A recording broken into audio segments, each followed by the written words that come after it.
ગૌ હત્યા અને ગૌ તસ્કરી મામલે હિન્દુ સંગઠનો મેદાનમાં જિલ્લા કલેક્ટર કચેરી ખાતે રજૂઆત.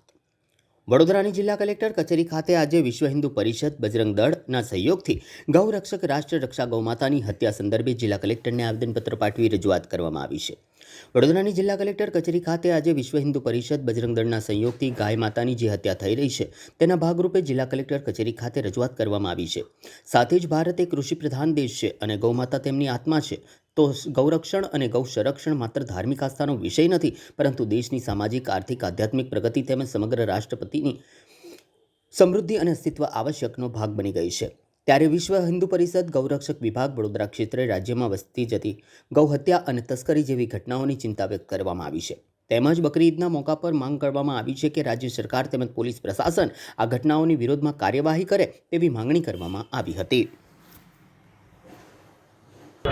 जय जय गौ माता की जय, जय श्री राम, भारत माता की जय, जय जय गरवी गुजरात સાથે ગાવો વિશ્વસ્ય માત્ર. આ ભારત દેશ ઋષિ અને કૃષિ સંસ્કૃતિ પર આધારિત છે. આ ભગવાન મર્યાદા પુરુષોત્તમ શ્રી રામનું દેશ છે, આ કૃષ્ણનું દેશ છે, મહાદેવજી હનુમાનજીનું આ દેશ છે. આ દેશમાં જો સરેઆમ ગાયો ચોરાતી હોય, કપાતી હોય, એ કેમ સાંખી લેવાય? અને એસ્પેશિયલી હવે સમય એવો આવ્યો છે કે જ્યાં ગાવો વિશ્વસ્ય માત્ર, ગાય આખા વિશ્વની માં છે, પશુ નથી, એ ઢોર નથી. આ સરકારે પણ આદરપૂર્વક સ્વીકારવું જોઈએ અને એના કાયદા અને કાનૂન એવા અગાધ સક્ષમ કરવા જોઈએ કે કોઈની હિંમત ના થાય કે આ કૃત્ય કરે. આજે વડોદરામાં વિશ્વ હિન્દુ પરિષદ અને બજરંગ દળ સંયુક્ત ક્રમે દક્ષિણ ગુજરાતના સર્વ ગૌ સેનાપતિઓ આજે કલેક્ટરશ્રીને આવેદનપત્ર આપવા અહીંયા પધાર્યા.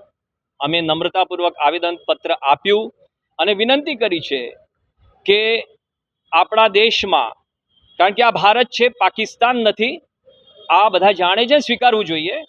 તો અહીંયા ગાયો કપાવી ના જોઈએ, ગાયો ચોરાવી ના જોઈએ. ગૌ રક્ષા, ગૌ સંરક્ષણ, ગૌ સેવા એ સન્માનપૂર્વક થવું જોઈએ.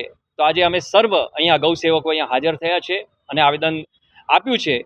આશા કરીએ છીએ કે ત્વરિત તાત્કાલિક ધોરણે આના ઉપર અમલ કરવામાં આવે અને આપણા દેશને ઉજાગર કરવામાં આવે. જય ગૌ માતા કી.